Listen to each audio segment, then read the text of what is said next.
देश का बजट पेश होने वाला है। ये बजट हमारे लिए कितना अहम है और हमें इस बजट से क्या उम्मीदें रखनी चाहिए। 4 ट्रिलियन की हमारी इकोनॉमी जापान से आगे निकलने वाली है। सिर्फ अमेरिका, चीन और जर्मनी हमसे आगे है।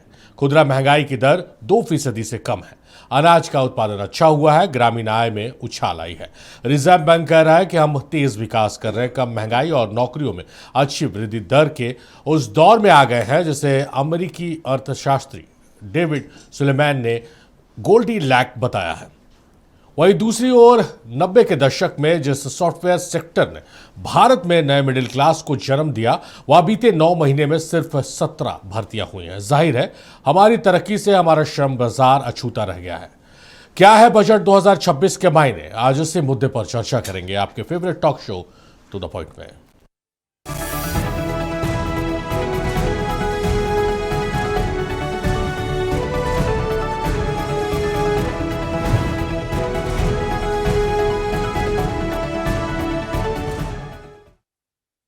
तो झारखंड में बजट साल दर साल मायूसी की वो कहानी है जो कभी नहीं बदलती। इस बार क्या हालात बदलेंगे? क्या केंद्र सरकार देश के सबसे गरीब राज्य को गरीबी के जिल्लत से बाहर निकालने के लिए कोई विशेष पैकेज लेकर आएगी?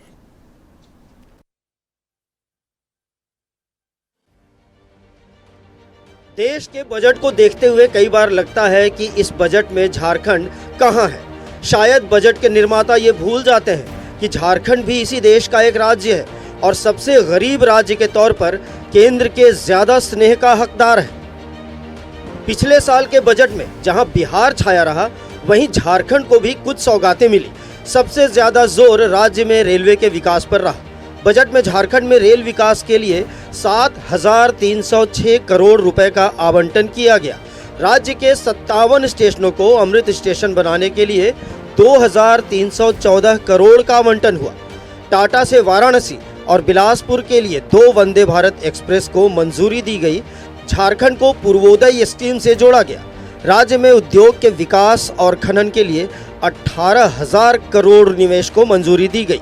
राज्य में खूंटी, जामताड़ा, धनबाद और गिरिडीह में पीपीपी मॉडल पर नए मेडिकल कॉलेजों को मंजूरी दी गई। सबसे बड़ी योजना कोल इंडिया और डीवीसी की थी, जिसके तहत राज्य में 800 मेगावाट के 2 पावर प्लांट को मंजूरी मिली। 1,36,000 करोड़ रुपए जो हमारा बकाया है वो देने की घोषणा कर दें कल। ये जो 60 और 40 मनरेगा में जो खर्च का बंटवारा किया है, जो हमको लॉस होने वाला है, वो भारत सरकार भरपाई कर दे प्रतिवर्ष 5,500 करोड़ रुपए का। जीएसटी से जो लॉस हो रहा है 4,000 करोड़ रुपए का, वो भरपाई कर दे भारत सरकार। जल जीवन मिशन में जो 6,000 करोड़ रुपया उन लोगों ने दिया नहीं, भारत सरकार ने अब योजना ही बंद कर दी। झारखंड को वो 6,000 करोड़ रुपया दे दें। इससे ज़्यादा हम उम्मीद नहीं कर रहे। इतना दे देना तो कोई इकोनॉमिकल पैकेज झारखंड के लिए विशेष रूप से आवश्यकता नहीं है। वो रखे रहें सब अपने पास। हाँ, इतना हमको दे दें, हम लोग चला लेंगे झारखंड को बढ़िया से।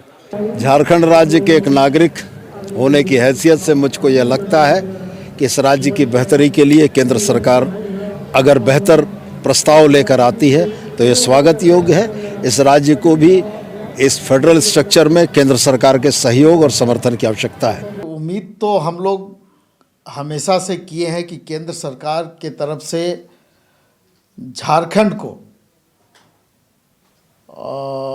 बजट में विशेष ध्यान रखा जाएगा। लेकिन जो हम लोगों का अनुभव है, उस अनुभव के आधार पे हम कह सकते हैं कि हमारे साथ हमेशा सौतेला व्यवहार होते रहा है और ये सौतेला व्यवहार ना हो। जो बकाया राशि है उस पर केंद्र सरकार ध्यान दे और वो बकाया राशि दे दे। बजट में जो प्रावधान अन्य राज्यों के लिए होंगे वही प्रावधान झारखंड के लिए भी हो।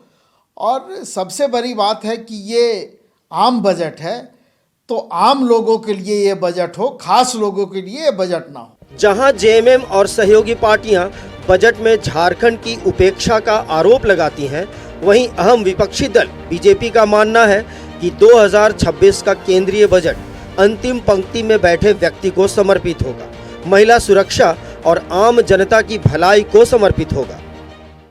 हमेशा से जैसे माननीय प्रधानमंत्री जी के नेतृत्व में जो बजट आ रहा है, गांव, गरीब, किसान, मजदूर यानी अंतिम पंक्ति में बैठे व्यक्ति के चेहरे पे मुस्कान आए, उनके लिए योजना बनाए, ये हमेशा से उनकी प्राथमिकता में रही है। सबका साथ सबका विकास के मंत्र के साथ माननीय प्रधानमंत्री जी काम कर रहे हैं और इस बार के भी बजट में देश के लोगों की अपेक्षा ही है और निश्चित रूप से लोगों के चेहरे पे खुशी आए, यही एक लक्ष्य मूल मंत्र प्रधानमंत्री जी का है। देश का बजट आने वाला है 4 नहीं 4.5 घंटा और बजट के अंदर गांव, गरीब, किसान, मजदूर, नौजवान, गांव और शहरों में रहने वाले मलिन बस्तियों के रहने वाले लोगों के चेहरे में मुस्कान आए, इसलिए कल बजट आएगा तो पार्टी योजना बना रही है उस बजट का प्रचार और प्रसार पूरे झारखंड के कोने कोने तक जाए, इसके लिए योजना बनाई। बजट आने वाला है कल, एक बड़ा ऐतिहासिक बजट है और इस बजट को लेकर के कैसे जन जन तक बजट के प्रावधानों को हम लेकर के जाएं, 2014 से लेकर अब तक जितने भी बजट आए हैं और किस प्रकार से भारत के आर्थिक प्रगति में नरेंद्र मोदी सरकार के द्वारा लाए गए बजटों ने अपनी भूमिका निभाई है। इस विषय को भी एक बार ऐसी कोर कमेटी को जरूरत समझ में आई कि उन मुद्दों को लेकर फिर से एक बार जनता तक जाया जाए कि क्या परिवर्तन हमने किया। बजट में झारखंड के लिए चाहे खास तौर पर कम ही योजना का ऐलान होता हो, लेकिन ज्यादातर कल्याणकारी योजनाओं से बतौर राज्य जुड़ने के कारण बजट के जनहित की ज्यादातर योजनाओं का लाभ झारखंड को भी मिलता है। तने खंडेलवाल के साथ नवीन शर्मा, नक्षत्र न्यूज, रांची। तो देश का बजट आने वाला है और काफ़ी उम्मीदें हैं देश के बजट से, झारखंड को भी खासी उम्मीदें हैं, लेकिन हर बार आरोप रहता है बजट पेश होने के बाद कि झारखंड के साथ अच्छा व्यवहार नहीं किया गया। झारखंड की झोली में, झारखंड के हिस्से में कुछ खास दिया है जितनी उम्मीदें थी। झारखंड के हिस्से में क्या कुछ आएगा, देश के इस बजट से आम नागरिक को कितनी उम्मीदें हैं और जो एक्सपर्ट्स हैं, जो अलग अलग राजनीतिक दल से हैं, वो क्या सोचते हैं, ये तमाम चीज़ जानने और समझने की कोशिश करेंगे। खास पैनल हमारे साथ स्टूडियो से जुड़ रहा, मेहमानों का तारुफ कराएंगे और उसके बाद हम चर्चा को आगे बढ़ाएंगे। हमारे साथ सुनील सिंह साहब हैं, कांग्रेस के नेता। सुनील सिंह साहब, बहुत स्वागत है। और प्रेम मित्तल साहब है, बीजेपी के नेता। प्रेम साहब, बहुत स्वागत है आपका। जेडीयू से हमारे साथ वरिष्ठ नेता है डॉक्टर आफ्ताब जमील साहब, बहुत स्वागत है आपका। और रोहित अग्रवाल साहब है, महासचिव है चैम्बर के। रोहित साहब, बहुत स्वागत है आपका। माफ कीजिएगा, शुरुआत करेंगे हम पहले रोहित साहब से, क्योंकि न्यूट्रल है रोहित साहब, कोई राजनीतिक दल से नहीं, चैम्बर से हैं। रोहित साहब, क्या उम्मीदें हैं, क्योंकि पिछला जो बजट आया था उससे उस वक्त भी हम लोगों ने चैम्बर को आमंत्रित किया था और हम लोगों ने बहुत सारे सवाल पूछे थे, उनकी उम्मीदें क्या है। लेकिन बजट आने के बाद एक निराशा सुनने को मिली थी कि भाई जितनी उम्मीदें थी वो नहीं थी। इस बार क्या कुछ आपको उम्मीदें हैं और क्या लगता है कि झारखंड की झोली में क्या आएगा, देश में खास करके मिडिल वर्ग के जो लोग हैं उनके लिए क्या कुछ सौगात है इस बार बजट में? देखिए, अगर देश के परिप्रेक्ष्य में आप बात कीजिएगा तो मैं श्योर हूँ इस बार मिडिल वर्ग के लिए और राहत रहेगी। सरकार निरंतर, केंद्र सरकार कर ही रही है। इनकम टैक्स में राहत थी, जीएसटी के अभी कुछ महीने पहले जो रेशनलाइज हुआ तो उससे भी बहुत लाभ मिला है लोगों को, अगर राष्ट्रीय स्तर की बात करें। रही बात झारखंड की, तो इस बार हम बहुत आशान्वित है कि केंद्र सरकार झारखंड को विशेष पैकेज देगी, थोड़ा प्रोत्साहन देगी। झारखंड अभी 25 साल का युवा स्टेट है और आगे बहुत सुनहरे काम उसे करने हैं, अगला 25 साल स्वर्णिम होगा, तो झारखंड को चाहिए एक विशेष हैंड होल्डिंग जो, और इसमें केंद्र सरकार की भूमिका बहुत अहम होगी और वो समझती भी है सरकार। मैं जानता हूँ मोदी जी का विकसित भारत 2047 का जो सपना है वो राज्यों को साथ लेकर चलेगा और खासकर पिछड़े राज्य झारखंड जैसे युवा राज्यों को साथ लेकर चलेगा, तभी हम ग्रोथ इंजन साबित होंगे पूरी ईस्टर्न इंडिया के लिए। और मोदी जी का, खासकर प्रधानमंत्री मोदी जी का सपना ये पूरा कर पाएगी, जिसमें झारखंड राज्य की विशेष भूमिका रहेगी। रहा बात ये, तो आपको पता होगा कि मेजर मिनरल सारे जो है झारखंड ही एक्सपोर्ट करता है, लेकिन ऐसा ना हो कि झारखंड केवल एक्सपोर्ट ही करता रह जाए। हम सरकार का ध्यान आकर्षित करना चाहेंगे केंद्र सरकार का कि यहाँ भी डाउनवर्ड इंटीग्रेशन हो, यहाँ भी इंडस्ट्रीज लगे।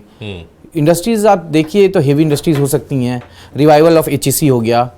डिफेंस सेक्टर में आप देखिए, हमारे रक्षा राज्य मंत्री झारखंड से ही हैं, डिफेंस सेक्टर में असीम संभावनाएं हैं, तो उसको एक्सप्लोर करना चाहिए। एविएशन हो गया, हैवी मशीनरी हो गई, रेलवे के कारखाने होंगे, ये सब में भी हो तो यहाँ भी कारखाने लगें, तो यहाँ के युवा भी उसमें एम्प्लॉयमेंट हो, ना कि केवल मिनरल्स के एक्सपोर्ट के साथ जॉब का भी एक्सपोर्ट हो जाए, तो वो भी करना चाहिए। एमएसएमई का सहयोग हम अपेक्षा रखते हैं केंद्र सरकार से कि क्रेडिट अवेलेबिलिटी, एमएसएमई का बहुत एक इंपॉर्टेंट फैक्टर है credit availability, easy credit availability at good rate, तो केंद्र सरकार ही उसको सुनिश्चित कर सकती है।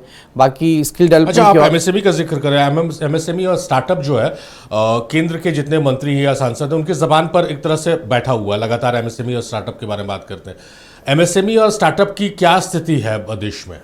देखिए, इसमें विशेष मैं कह रहा हूँ, इसमें हैंड होल्डिंग चाहिए तभी हो पाएगा, वरना अभी जो है स्टार्टअप और एमएसएमई को वो अपने पूरे पंख नहीं फहरा पाया है, और इसमें केंद्र सरकार का पूरा सहयोग चाहिएगा तभी झारखंड में ये अपने पंख फहरा पाएगा और उन्नति कर पाएगा। और दूसरा जो है, यहाँ जो नेचुरल फ्लोरा है उसमें असीम संभावना है, तो उस पर भी एक विशेष ध्यान दिया जा सकता है, कुछ कर में राहत दिया जा सकता है इस सेक्टर में, हॉस्पिटैलिटी सेक्टर वगैरह में, तो यहाँ भी इको टूरिज्म वगैरह को बढ़ावा दिया जा सकता है अगर सपोर्ट मिले। जैसा मैंने शुरू में ही कहा कि हैंड होल्डिंग की जरूरत है, अगर एक प्रॉपर हैंड होल्डिंग हो, मार्गदर्शन मिले, सपोर्ट मिले, तो झारखंड भी अपने पंख फैला सकता है और ऊंची उड़ान मार सकता है। चलिए, ये बहुत अच्छी बात है रोहित जी ने कही कि भाई झारखंड को अगर उचित सहयोग मिले तो झारखंड के पास वो तमाम जो कहा भी जाता है कि असीम संभावनाओं वाला राज्य है, उन संभावनाओं के साथ झारखंड एक विकसित राज्य बन सकता है। प्रेम मित्तल साहब का रुख करते हैं।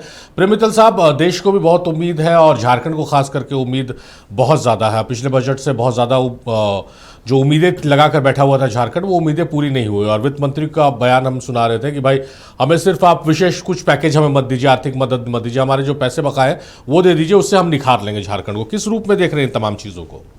देखिए, झारखंड के अंदर विकास की असीम संभावनाएं हैं। केंद्र सरकार का सपोर्ट पहले भी रहा है, आज भी है, लेकिन केंद्र का अंश जो सरकारी योजनाएं, जो केंद्र द्वारा समर्थित सरकारी योजनाएं होती हैं, जिसमें केंद्र का जो अंश मिलना चाहिए वो क्यों नहीं मिल रहा है, इस अपनी कमी को भी देखना चाहिए। और भी राज्य हैं, सभी जगह केंद्र का अंश मिलता है केंद्र की योजनाओं को। यहाँ पर अगर कहीं पर लेकुना आ रहा है तो उसको देखने की ज़रूरत है कि क्यों आ रहा है, केंद्र की क्या डिमांड है, विभागों की क्या डिमांड है जो हम पूरा नहीं कर पा रहे और हमें अंश पूरा नहीं मिल पा रहा है, वो देखने की ज़रूरत है। बजाय इसके कि ठीक है अपनी अक्षमता को हम केंद्र के ऊपर थोप सकते हैं, राजनीति है, लेकिन इसको भी देखने की ज़रूरत है। हम आखिर ये भी हमारी क्षमता का परिचायक होगा कि हम केंद्र से मिलने वाला पूरा का पूरा अंश ला सकें, उसकी जो भी अर्हता है उसको पूरी करें, ये भी एक ज़रूरी पक्ष है। और मैं एक बात और बताऊं कि वित्त मंत्री जी का अभी तो मैं सुन रहा था, लेकिन अभी 2 दिन पहले बजट के ऊपर एक संगोष्ठी वहाँ चल रही थी प्रोजेक्ट बिल्डिंग में, और मैं भी था उसमें, सारे अधिकारी थे। उस दिन वित्त मंत्री जी ने एक बड़ी अच्छी बात कही। उन्होंने कहा कि झारखंड को केंद्र की ओर देखने के बजाय आत्मनिर्भर बनना होगा। इस पर सारे अधिकारियों को निर्देश दे रहे थे कि प्रयास करें। उस संगोष्ठी में बोले थे, और भी एक्सपर्ट्स वहाँ पर थे, तो वो भी उस दिशा में भी बढ़ने की ज़रूरत है कि झारखंड आत्मनिर्भर बने। झारखंड के पास सब चीज़ है, एग्रीकल्चर भी है, मिनरल भी है, इंडस्ट्री भी है, सब चीज़ तो है झारखंड में, तो हम लोग आत्मनिर्भर भी बन सकते हैं, अपने रिसोर्सेज पैदा करके अपनी ज़रूरतें अपने रिसोर्सेज से पूरा कर सकते हैं। जो हमारा टैक्स का जो अंश है जीएसटी का, वो तो मिलना ही मिलना है। बाकी जो योजनाएं हैं उसका अंश की जो बात होती हैं, फिर कोयला का भी एक बात चल रहा है बहुत दिन से, लेकिन आज तक पूरा हिसाब किताब आया ही नहीं कि क्या चीज़ का क्या बाकी है, कैसे बाकी है। एनीवे, और झारखंड का तो है ना, झारखंड की डिमांड है तो पूरा होना चाहिए, हम लोग उसके साथ हैं। लेकिन प्रेम साहब, ये तो शिकायतें रहती है तो पूरा गैर शासित जो बीजेपी राज्य है, मामला सुप्रीम कोर्ट तक जाता है। मनरेगा का उदाहरण ले लीजिए, सुप्रीम कोर्ट ने आदेश दिया केंद्र सरकार को फंड रिलीज करने के लिए 2022 में, अभी तक रिलीज नहीं हुआ। तो ये जो लगातार शिकायतें उठती है कि बकाया भाई बकाया, हमारे इस मद में, हमारा उस मद में बकाया है, रॉयल्टी का पैसा बकाया है, ये आप लोग भी मजबूती से बातों को नहीं रखते हैं। प्रेम साहब, आप ही से नहीं, झारखंड सरकार नहीं रख रहे ना, हम लोग तो जहाँ पर हैं वो बात रखेंगे। झारखंड सरकार जो भी देखिए, ऐसा तो है नहीं कि बस आपको अगर इतना पैसा का फंड अलॉट हो गया इस योजना के अंदर तो उतना पैसा तुरंत केंद्र सरकार भेज देगी। उसकी भी कुछ शर्तें होती हैं, कुछ अहर्ताएँ पूरा करना होता है सरकार को, कि ये चीज़ का हिसाब दो, पहले का जो पैसा दिए उसका हिसाब दो, फिर अगला पैसा लो, वो सारी चीज़ें, उसमें कई चीज़ें हैं। वो चीज़ों पर हमारी कहीं ना कहीं झारखंड में कमी है। मैं नहीं मान रहा हूँ, मैं किसी पार्टी को दोष नहीं दे रहा हूँ। पहले भी उन अंशों जो अंश मिलना था केंद्र का, वो पूरा का पूरा नहीं मिल पाता था, देरी होती थी, तो अभी भी देरी हो रही है, लेकिन उसको पूरा करने की और उधर ध्यान देने की ज़रूरत है। ठीक है, पब्लिक के बीच में हमको बयान देना है वो दे दिए, लेकिन जहाँ पर कमी है उसको तो पूरा करिए। चलिए, तो प्रेम साहब का मानना है कि पैसे अगर बकाया है तो स्टेट की ये रिस्पॉन्सिबिलिटी है कि आप उन अहर्ताओं को पूरा नहीं कर रहे हैं, इसलिए आपके पैसे फंसे। सुनील साहब का रुख करते हैं। सुनील साहब, बहुत उम्मीदें आप लोगों को होगी, पिछली बार भी आप लोगों ने बहुत उम्मीदें लगाई थी, लेकिन आप लोगों का बयान था कि भाई हम लोग ठगे हुए से महसूस कर रहे हैं। बहुत बिहार केंद्रित बजट था क्योंकि बिहार में चुनाव जैसा आरोप था विपक्ष का। इस बार क्या लग रहा है, उम्मीदें पूरी होंगी?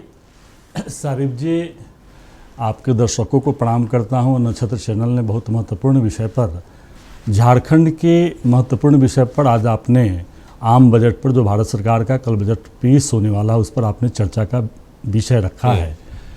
तो सारिफ जी, बहुत निश्चित तौर पर भारतीय जनता पार्टी आदरणीय नरेंद्र मोदी जी और देश के वित्त मंत्री सीतारमण जी जो हैं, तो वो देश के हमसे अगर कोई प्रश्न पूछेगा कि भारत के प्रधानमंत्री कौन है, तो मैं बताऊंगा श्री नरेंद्र मोदी जी। हमारे बच्चों से पूछेगा कि देश का प्रधानमंत्री कौन है, तो श्री नरेंद्र मोदी जी। देश के वित्त मंत्री कौन है, श्रीमती सीतारमण जी। यह हम बोलेंगे इसलिए कोई देश के प्रधानमंत्री हैं। तो झारखंड के 4 करोड़ जनता का प्रधानमंत्री कौन है, श्री नरेंद्र मोदी जी। तो झारखंड से क्यों ऐसा है?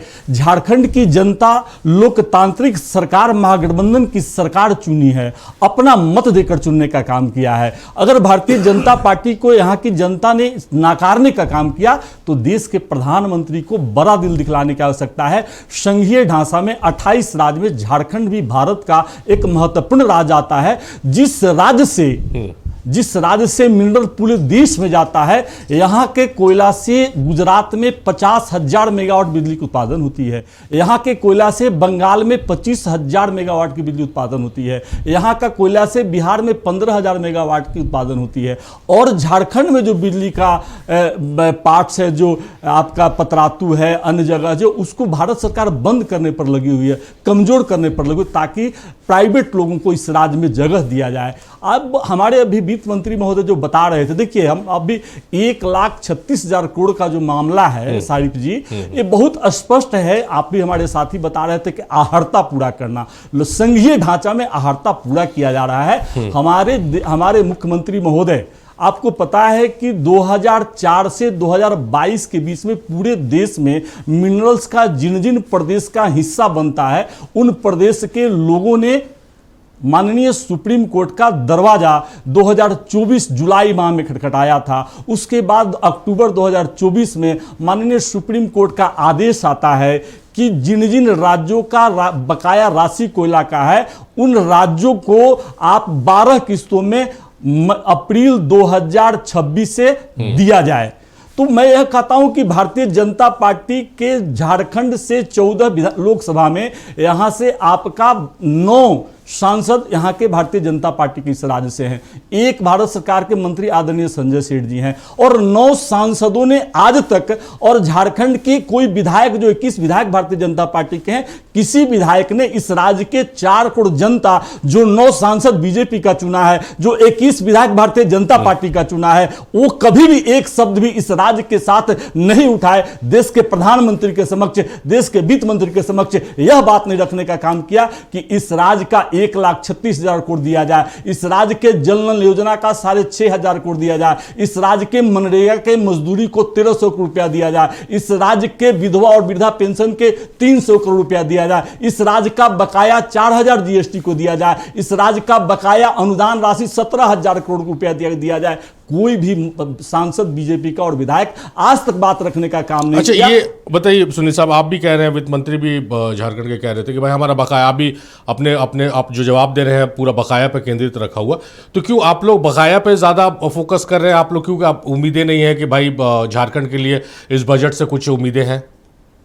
सारिफ जी, बहुत स्पष्ट है कि आपने देख लिया कि 2024-25 का जो बजट था, 25-26 का, उस बजट में इस राज्य को देखिए क्या है। राज्य की आज एचईसी मरणोपरांत स्थिति में है। जो एचईसी दुनिया का, एशिया का सबसे बड़ा मदर्स इंडस्ट्रीज कहा जाता था, आज उसके 2 साल हो गए, उसके एम्प्लॉय को वेतन नहीं मिल रहा है। तो राज्य सरकार चिंतित है। आप देखिए कि मोदी जी ने इस राज्य के साथ, न इस राज्य को कोई केंद्रीय विश्वविद्यालय दिया, न इस राज्य को मुंबई से कोई ट्रेन दिया, न इस राज्य को रांची से गुजरात के लिए कोई ट्रेन दिया, न रांची से लखनऊ के लिए कोई ट्रेन दिया, न रांची से बिहार के लिए कोई ट्रेन दिया। मैं बड़ा विस्तार से बता रहा हूं सारिफ जी, कोई दुर्भावना से नहीं। राज्य की आप यहां पर देखोगे तो बिहार के लिए रांची से 2 ट्रेनें चलती है। एक ट्रेन का नाम है मौर्ज और एक ट्रेन का नाम है आपका आपका हटिया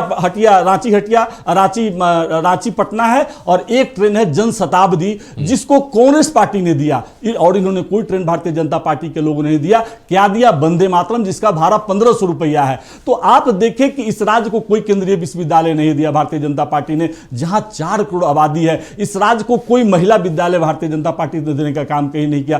तो मोदी जी से मेरी आग्रह है, देश के वित्त मंत्री से, कि भारतीय झारखंड अगर 40% मिनरल पूरे देश को देती है तो इस राज्य के 4 करोड़ जनता के साथ सौतेला व्यवहार नहीं किया जाए। इस राज्य की जनता भी भारत का अभिन्न नागरिक है। इस राज्य की जनता भी भारत को अपना टैक्स देती है। इस राज्य की जनता भी भारत की एकता अखंडता अक्षुण्ण रखने में अपनी सहयोग करती है। इन्होंने कहा आत्मनिर्भर राज्य बनाने के लिए पता होना चाहिए भारतीय जनता पार्टी के नेता को कि जहां पर ECL, CCL, आपका WCL, BCL सभी जो है भारत सरकार का सेक्टर है, भारत सरकार का संस्थान है, सीधे भारत सरकार का उस पर नियंत्रण है। और जब उनके नियंत्रण है तब तो हमारा 1,36,000 करोड़ जो इस राज्य के 4 करोड़ जनता का बकाया है भारत सरकार नहीं देना चाहती है।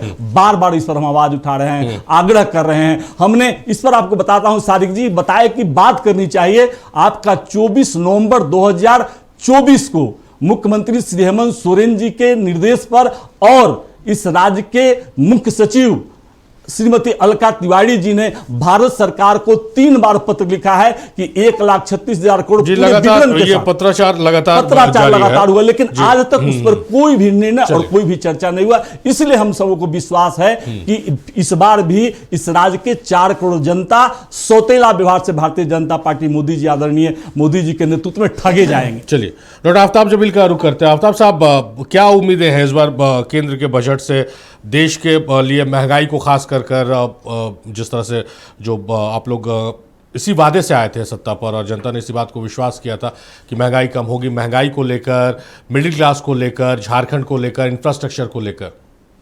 देखिए सारी भाई, ये बजट है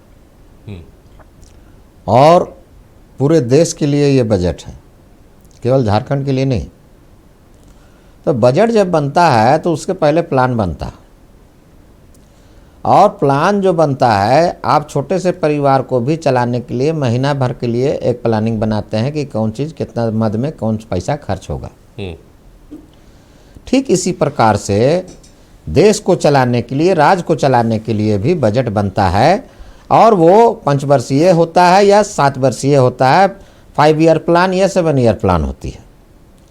और उस प्लान के तहत जो भी बातें हैं वो दिमाग में रखी जाती है इस बात को। और मैं आपको दावे के साथ कहता हूं कि केंद्र सरकार, NDA की सरकार पूर्ण रूप से गरीबों, दलितों, पिछड़ों, अल्पसंख्यकों और जो बिल्कुल ही निम्न क्लास के, जो निम्न माने वर्ग के जो लोग हैं, उनके फैसिलिटी और उनके समाधान के लिए, उनके जीविकोपार्जन के लिए किस तरह से योजना बनाया जाए, वो पूर्ण रूप से उसके ऊपर में ये आधारित है। और आप देखिएगा कि मैं आपको बता रहा हूँ, कल का जो बजट होगा झारखंड के लिए भी मील का पत्थर साबित होगा। यहाँ तो लोग रो रहे हैं। आप बताइए, बजट में इतना प्रावधान किया गया, इतना फंड दिया गया, इतना पैसा दी गई है, अगर मान लीजिए कि 1,36,000 का ये लोग जो डिमांड कर रहे हैं हर समय, जब देखिए इसी चीज़ का रोना रोते हैं। ये कुछ अपना कुछ नहीं करना है, केवल रोना है कि भाई हमको ये चीज़ मेरा बकाया है। तो आप नहीं तो मांग रहे, अपना बोल रहे नहीं करना, अपना ही तो मांग रहे 1,36,000। नहीं, सुना जाए ना। तो भाई अगर मान लीजिए कि आप वो मांग रहे हैं तो केवल उसी पर डिपेंड क्यों कर गए हैं? अभी हमारे भाई बता रहे तो सही बात है कि आपके पास अपना भी इंफ्रास्ट्रक्चर है, उसको क्यों नहीं आप कंक्लूड कर रहे हैं?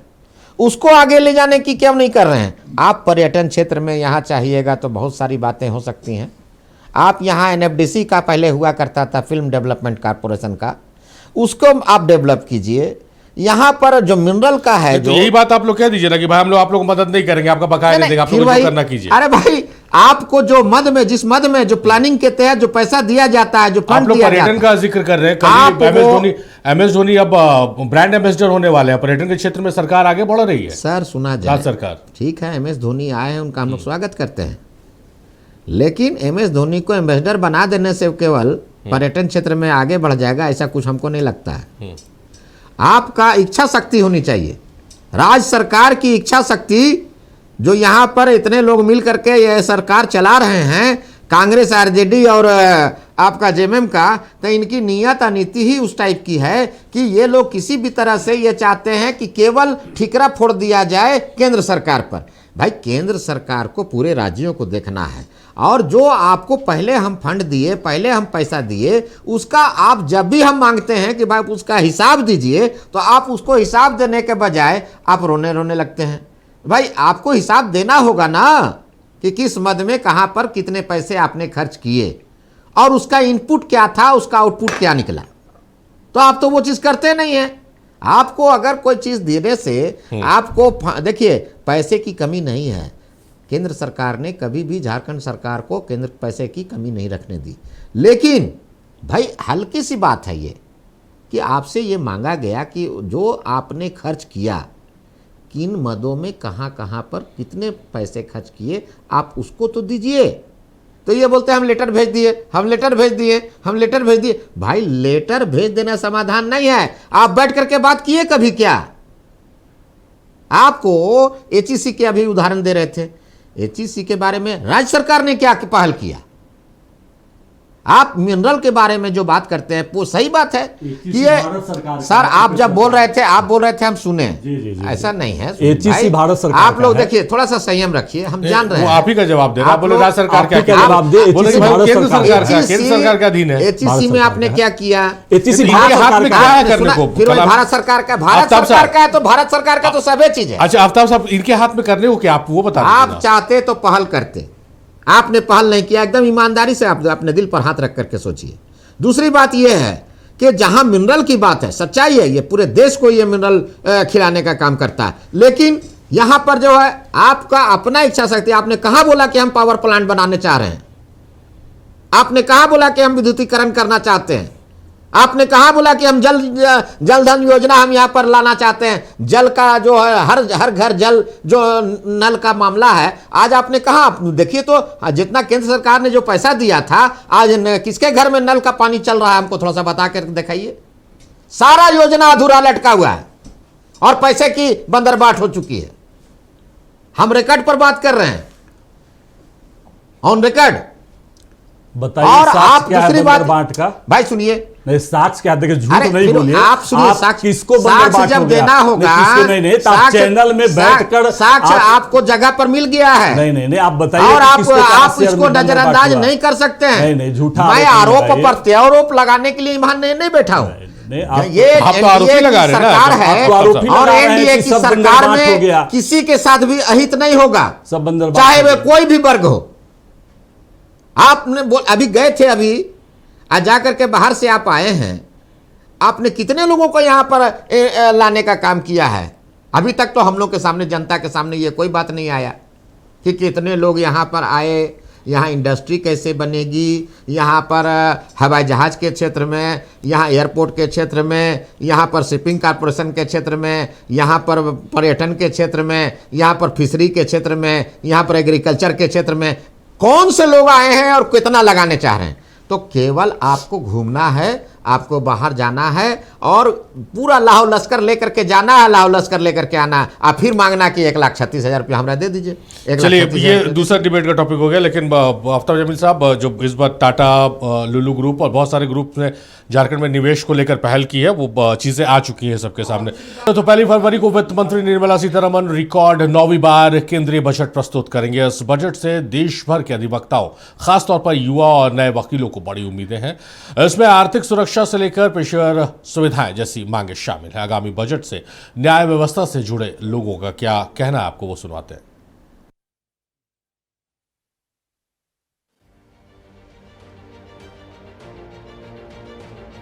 केंद्रीय बजट को लेकर झारखंड के अधिवक्ताओं को काफी उम्मीदें हैं।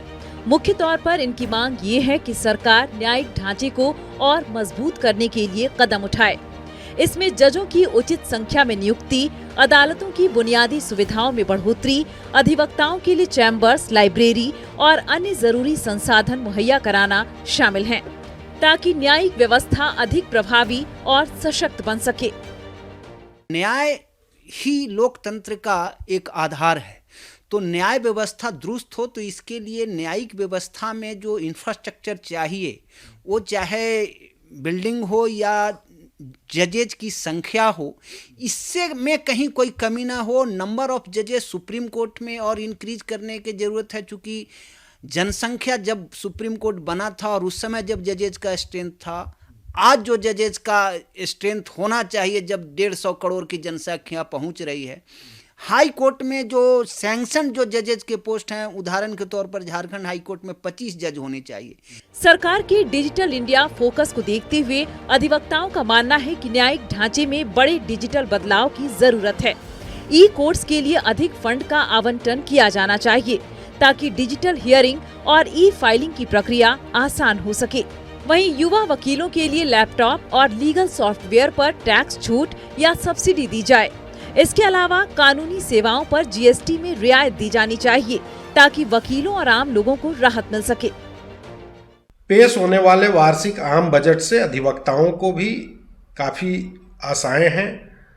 ग्रुप इंश्योरेंस, मेडिक्लेम के साथ साथ नए अधिवक्ताओं के लिए वजीफा और मौलिक सुविधाओं के लिए अलग से बजट का आवंटन किया जाना चाहिए ताकि स्टेट बार काउंसिल और बार काउंसिल ऑफ इंडिया को ऐसा एक बजट मिले जिससे कि अधिवक्ताओं के कल्याण निधि एवं कल्याणकारी योजनाओं का कार्यान्वयन किया जा सके। बहरहाल केंद्रीय बजट 2026-27 से अधिवक्ता वर्ग को सिर्फ टैक्स या डिजिटल सुविधाओं ही नहीं बल्कि सामाजिक सुरक्षा, मजबूत न्यायिक ढांचे और युवा वकीलों के भविष्य को लेकर भी बड़ी उम्मीदें हैं। अब नजरें 1 फरवरी पर टिकी हैं। देखना यह होगा कि यह बजट अधिवक्ताओं की सामाजिक, आर्थिक और पेशेवर उम्मीदों पर कितना खरा उतर पाता है। रांची से नक्षत्र न्यूज के लिए वीडियो जर्नलिस्ट राकेश के साथ यशवंत कुमार की रिपोर्ट। चलिए, तो अधिवक्ताओं को क्या कुछ उम्मीदें हैं इस बजट से वो आपको हमने दिखाया, और व्यवसायी वर्ग को क्या कुछ उम्मीदें हैं। और रोहित अग्रवाल साहब का रुख करते हैं, बहुत करीब से चीज़ों को जानते समझते हैं। और अभी झारखंड में संभावनाओं को तलाशने के लिए ये विदेश दौरा मुख्यमंत्री की जो टीम गई थी उसके हिस्सा भी थे, और वहाँ से बहुत सारी चीज़ों, निवेश को और चीज़ों को समझ कर देख कर आए हैं। रोहित जी, ये आपसे जानना समझना चाहेंगे कि विकसित भारत की जो बात होती है, विकसित झारखंड की जब बात होती है, तो जाहिर तौर पर इंडस्ट्रीज़, फैक्ट्रीज़ जब बढ़ेंगे और जब वो चीज़ें आएंगी ज़मीन पर, तभी विकसित भारत या विकसित राज्य की हम कल्पना कर सकते हैं। आप उसी सेक्टर से आते हैं, उस सेक्टर में आपको क्या उम्मीदें हैं और क्या लगता है कि कहाँ तक आप लोगों की आवाज़ पहुँची गई है, सुनी गई है कि इंडस्ट्रीज़, फैक्ट्रीज़ और निवेश के लिए क्या इस बजट में कुछ प्रावधान रखे गए होंगे? देखिए, हमने जो झारखंड सरकार का जो काम था उन्होंने बखूबी निभाया। वर्ल्ड इकोनॉमिक फोरम में झारखंड को ही नहीं पूरे देश को रिप्रेजेंट किया, प्रतिनिधित्व किया बहुत अच्छे से। लेकिन मैंने जहाँ कहा ना, ये देखिए हैंड इन हैंड है, फेडरल सिस्टम है हमारे देश का, तो इंडिपेंडेंटली कोई राज्य काम नहीं कर सकता और उसी तरह देश में सब राज्यों को साथ लेके चलना पड़ेगा। तो अब जैसे अगर विकसित राज्य की बात है या अपना झारखंड में इन्वेस्टमेंट की बात है, तो मूल आधारभूत संरचना है जो, तो उसमें तो नेशनल स्टेट को चाहिएगा ही, कंट्री का सपोर्ट, इस नेशनल लेवल का चाहिएगा, यूनियन का सपोर्ट चाहिएगा ही। अगर रेलवे की लाइन हो गई, सड़क हो गई, इंफ्रास्ट्रक्चर हो गया, पोर्ट्स हो गया, तो ये सब सपोर्ट तो राज्य अपने लेवल पे नहीं कर सकता, उसमें उसको चाहिएगा ही नेशनल लेवल का सपोर्ट, तो उस पर हैंड होल्डिंग चाहिए जैसा कि हम समझते हैं। और अगर वो मिली तो मैं श्योर आपको करता हूं कि वाकई राज्य अपने पंख फैलाएगा और आगे बढ़ेगा। लेकिन बिना सपोर्ट के, ये सेंट्रल गवर्नमेंट के सपोर्ट के, स्टेट गवर्नमेंट अकेला ये नहीं कर पाएगा। तो उनको भी अश्योर करना होगा कि जो सपोर्ट चाहिए वो उसे प्रोवाइड करें, आधारभूत संरचना दें, स्किल डेवलपमेंट दें, MSME का सपोर्ट दें, जो रिहैबिलिटेशन है, जो आप माइनिंग के एरिया है उनको कॉम्पनसेट करें, वहाँ पुनर्विकास का अवसर प्रदान करें। तो ये सब देखना तो उनकी है, और हैंड इन हैंड चलता है जिम्मेदारी, एक दूसरे की जिम्मेदारी से नहीं भाग सकते। देखिए, हम न्यूट्रल हैं जैसे आपने कहा चेंबर, लेकिन हम आपके माध्यम से केंद्र सरकार और राज्य सरकार दोनों से कहेंगे कि वो अपनी भूमिका को समझे और साथ में विकसित राज्य का सपना पूरा करें हमारे देश। कमियां कहाँ रह जाती है? क्योंकि जैसा मैंने कहा, और तमाम सरकारें किसी की भी रहे, वो कहते हैं कि झारखंड असीम संभावनाओं का प्रदेश है। कमियां कहाँ रह जाती है कि जिस स्तर पर होना चाहिए झारखंड को एक अलग पहचान, एक नाम होना चाहिए, वो नहीं हो पा रहा। हमारे पास मिनरल्स है, तमाम चीज़ें हमारे पास है, बावजूद इसके हम पिछड़ कहाँ रहे? मुझे आत्मविश्वास लगता है सबसे बड़ा बाहर देख के आया, लेकिन अब हम बहुत श्योर है कि जो हम देख के आए, हमारे माननीय मुख्यमंत्री भी देख के आए, तो अभी पूरा सरकार आत्मविश्वास से भरपूर हो गई है। और ये आत्मविश्वास की बात है, बाकी तो सब सेकेंडरी है। देखिए अब इजराइल जो है झारखंड के बराबर का है, लेकिन कितना आगे निकल गया, तो वो अपने आप में आत्मविश्वास रखने की बात है। और झारखंड भी किसी से कम नहीं है, लेकिन हमें लगता है ये जो 25 साल जो आगामी 25 साल हैं वो स्वर्णिम होंगे झारखंड के लिए। बस हमें थोड़ा सा हैंड होल्डिंग चाहिए, अपने पे आत्मविश्वास होना चाहिए, तो झारखंड भी किसी से कम नहीं होगा।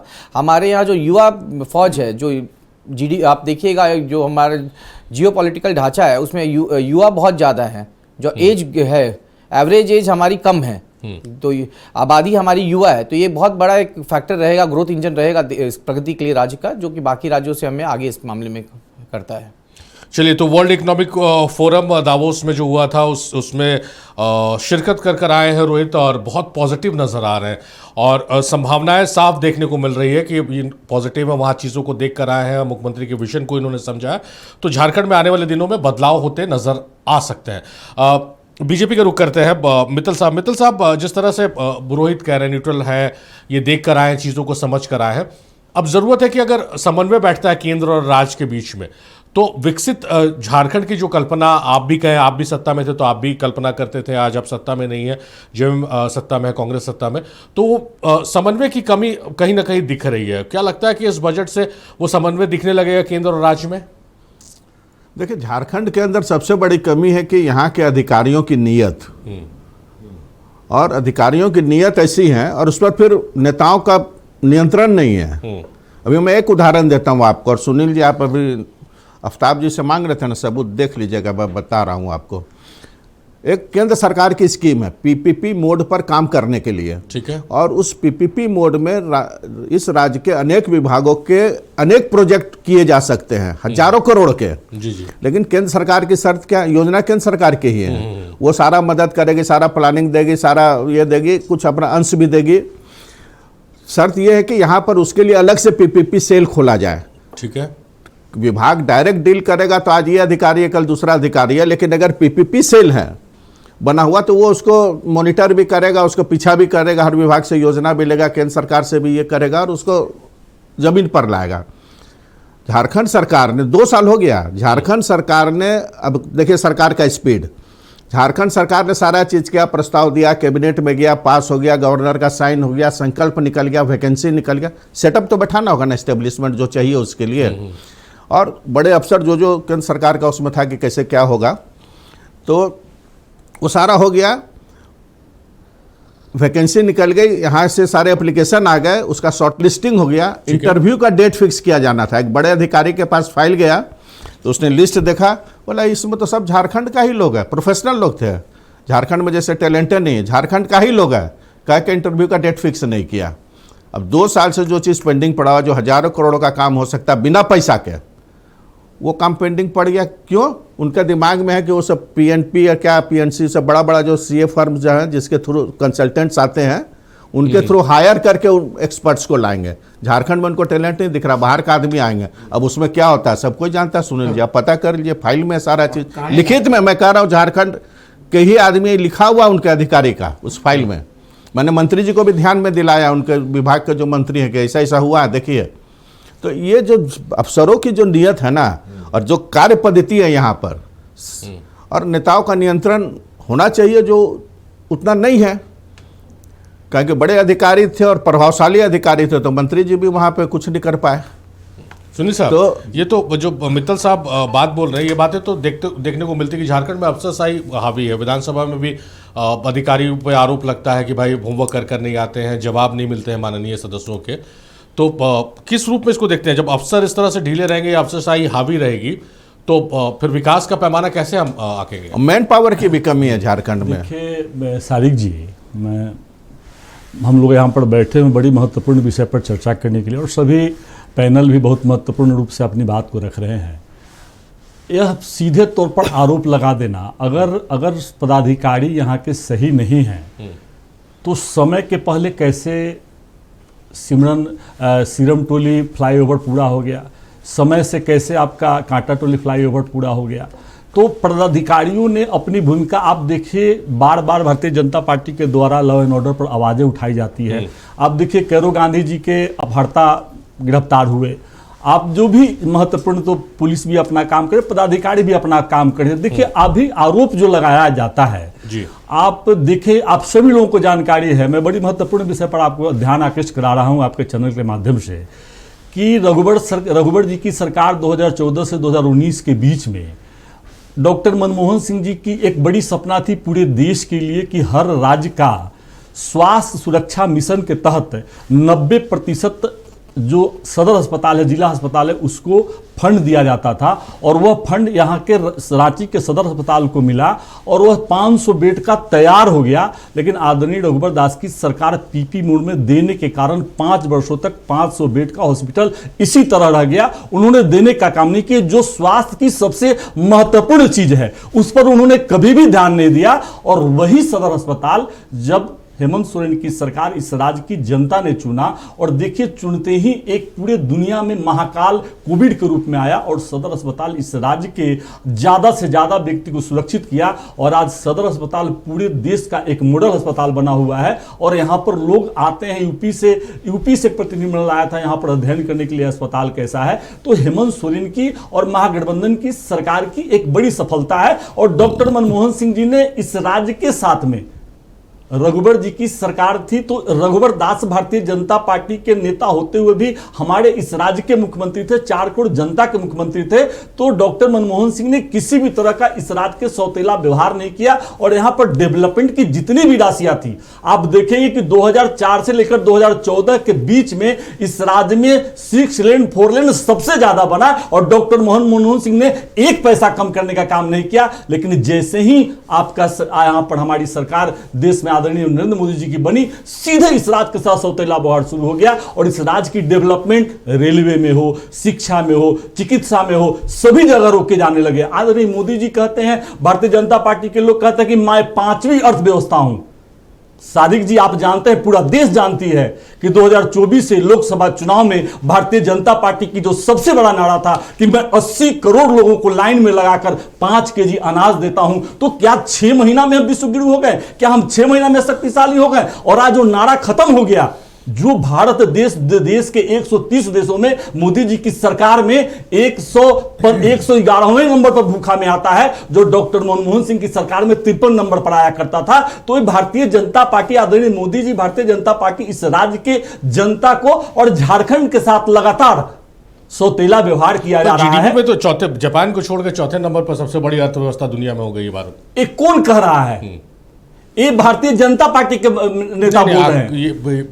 मतलब आंकड़े भी है। आप आंकड़े तो 80 करोड़ लोग यहाँ पर 5 केजी अनाज लाइन लगा कर ले रहे हैं। आप कैसे कर रहे हैं? आप देखिए कि यहाँ का जो यहाँ पर जीवन रक्षक दवा है उस पर 11% टैक्स लिया जाता है, और जो देश का जो सबसे महत्वपूर्ण और सबसे बड़े व्यवसायी हैं, खरीदने और बेचने वाला हीरा व्यवसायी, उस पर टैक्स कितना है? 3%।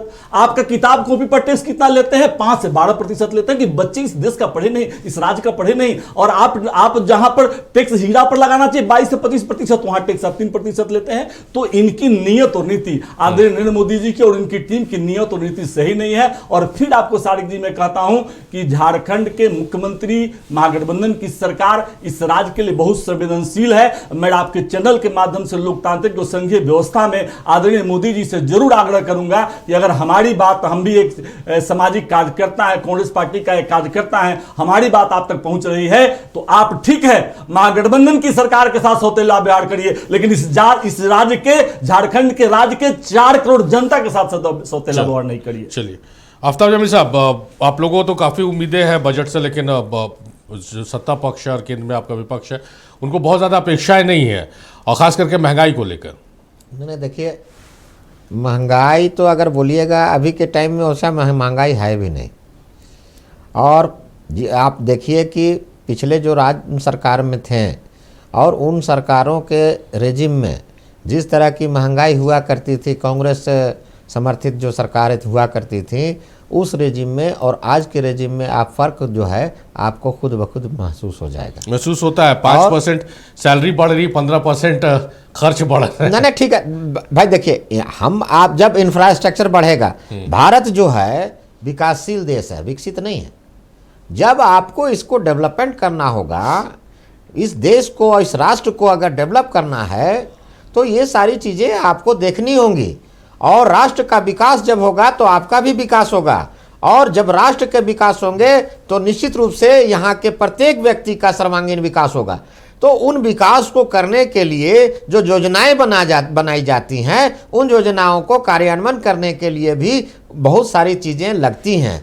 अभी के समय में मैं तो बोल रहा था इस बात को, मैं पूरी तरह से आशान्वित हूँ कि एनडीए की सरकार के द्वारा लाया गया बजट आप देखिएगा कि एक मील का पत्थर साबित होगा, और आने वाले समय में पूरे देश की जनता और विशेष करके झारखंड की जनता बहुत ही खुशी महसूस करेगी। और ये जो भाई सुनील भाई बोल रहे हैं कि 4 करोड़ जनता यहाँ की जो है परेशान है, तो इन 4 करोड़ जनता की परेशानी को हम लोग समझते हैं, और इनकी परेशानियों को जो इन लोगों ने के द्वारा दिया गया परेशानी है, जो सत्तारूढ़ दल के द्वारा दिया गया परेशानी है। आज देखिए केवल एक चीज है, मैया योजना के लिए इन लोगों ने पूरे झारखंड की जनता को झोंक दिया।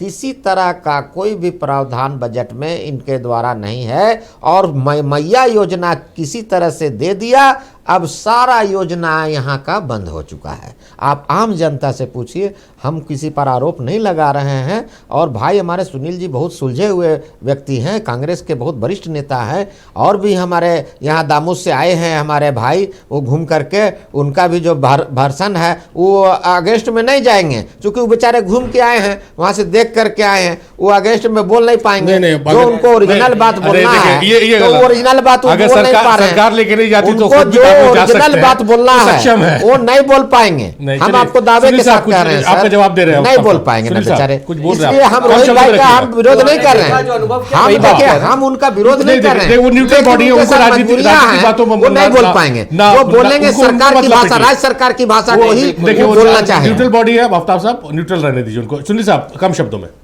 देखिए सारिफ जी, कांग्रेस के डॉक्टर मनमोहन सिंह की सरकार में हम मध्यम वर्गीय परिवार के सभी साथी अपनी बच्ची के शादी में 25,000 रुपये आपका सोना दिया करते थे, जो 10 ग्राम सोना हुआ करता था, आज 1,60,000 रुपये हो गया है। आप इतनी महंगाई कि अब तो शादी विवाह में कैसे मध्यम वर्गीय लोग करेंगे। तो देश के प्रधानमंत्री मोदी जी 12 वर्षों में 25,000 से 1,60,000 रुपये कर दिए। 40 लाख रुपए के जी 4 लाख रुपए के जी सोना हो चुका है, चांदी हो चुका है।